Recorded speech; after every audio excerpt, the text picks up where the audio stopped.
this is a typical fillet corner, and the obvious thing to do is we've got these edges coming together, we intersect them here, here and here, but we end up with a three-sided surface effectively with there's one edge actually which is zero length, which of course we don't want. So what we'll do is we'll get rid of this, and because the angles between these surfaces are fairly equal, the fillets are fairly equal, it doesn't really matter whether we do this on this side or this surface. We're going to open up one of these corners here, so let's make it this one. So let's first of all untrim this, get rid of the curves on surface. Always good practice to be cleaning up our curves on surface anyway. Sometimes they get left behind and cause all sorts of trimming problems. So we're going to put in a little curve in here. So if we go into the curve menu, you've got curve fillet, and we're going to go for G2 curvature, just like our fillets. So if these were only G1, we'd go for G1, but here we're going to go for G2, and we're going to do a caudal distance from here to here somewhere, and we can adjust that. So we've got a caudal length of 35 at the minute. Let's make that 20, so it's a bit further in like that. So that's going to be one edge, and then what we now need to do is trim convert these edges between that point and here. So let's go and extend these first of all, and the reason I'm extending them is because otherwise if the corner of that surface is exactly there, then it can be difficult to get that to trim convert. It may not be going across opposite edges, and we're going to use planes here to trim or trim convert to. So I'm going to go into a construction plane, create a construction plane from 3 points. So we're going to pick that point, and so I'm using Control here to do that, and then shift along to there using Control and Alt just to get the third point, make sure it's on the end there, and hit the space bar.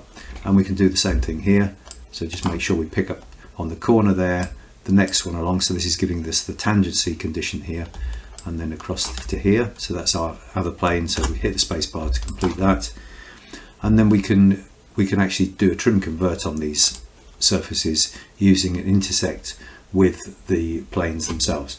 So if we go into trim convert, 3D trimming, intersect, go and pick that surface there and pick that plane, and then pick a point on that surface. If you find that it's difficult to pick because there's another surface is in the way, you can always get rid of those, just move them out of the way.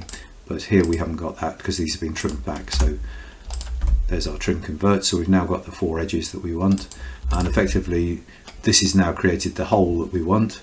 So let's go into surfaces, and we're going to go into square, and we're going to pick 4 edges. So if we start off with this one, this would be just G0 in position because it's only a curve, and then the other ones will be G2. So again, it depends on what fillets you've got. If you've got G1 fillets, then obviously these got to be G1 as well. So let's make those G2 on those 3. And then the other thing we need to be thinking of is whether these are linear or not. So on edges 2, 3 and 4, they need to be linear. In other words, the CVs or the holes need to flow into those ends there. And so we just make sure that we pick this in the right order. So it's position first, that one there, and then the other 3 edges, doesn't actually matter which order you do them in, and we get that, which has given us that corner. And if we wanted to tidy that up, then we can use planes to do that. But you can see that that's created as a perfectly acceptable condition there, a ball corner, except that we've managed to eliminate that little 0 length edge there. So the last thing that we need to do is go into surface edit, we'll go into trim, and we can go and make sure that we haven't got a curved surface here or here, so we can use project there and Z. In fact, we haven't got one here either, and so we want to go into there, go and pick that and that. In fact, let's go back one, because we haven't actually got curve on surface there, so let's get rid of that, because that position relates to the curve rather than the curve on surface. So it's best practice really to go into object edit and align that into that surface using project.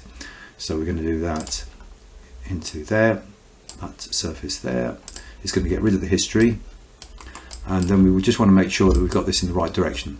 So in fact, it's not in the Z direction. At the minute we've got a plane which isn't the plane that we model space plane, so we want to toggle that back out so that we're actually doing this relative to Z, or we could use normal of course, but if we go into Object Edit and Align and G2 project Z, that one into there, we get that. Now that has changed it slightly. It's actually upset the continuity on these edges.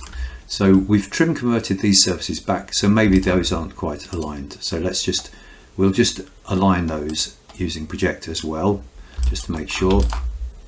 And then we'll do that on that one as well. So you can see there's a little bit of an error has crept in here. It's actually quite small. It's only in the curvature.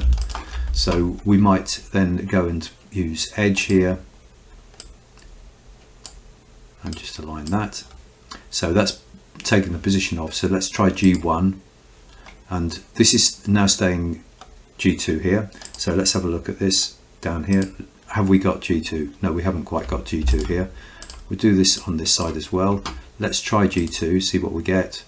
So it's breaking the position down there. So let's go back to G1. So that keeps G2 on this edge there here. So we'll make that G2 down here. So we see what we get. Again, it's microscopically off there. And obviously these CVs might help to actually have those lined up a bit. I'm just going to do those roughly. So let's make that matte sensitivity of 1, so it moves a bit quicker.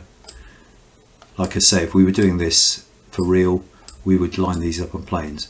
You can see that actually has an effect on the curvature slightly, and maybe if we slowed that down, we might be able to eliminate that. So that's eliminated it just by moving it in that direction. So I'm moving it along the end tangent condition there. Let's see if we can do the same thing there. It's almost there. I mean, our target is 0.1, but it needs to come back again because we want to keep these on straight lines. And so if we're getting that error, then the other option is that we could move say that point, and we'll do this with lots of mouse sensitivity on and just move it up and down in Z and see whether that works.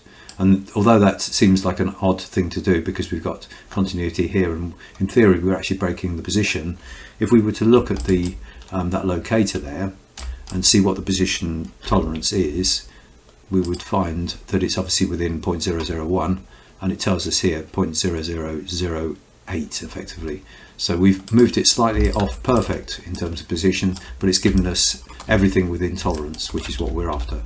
So we've now got those curves and surfaces on the top there, and we simply need to trim that back, that top surface. We don't need trimming on, and we do that, and then we can take all the control points off, all the CVs off, and have a look at that. And you can see we've got a nice corner there. Everything's got 4 sides to it, so it's a perfect solution to replacing that triangular surface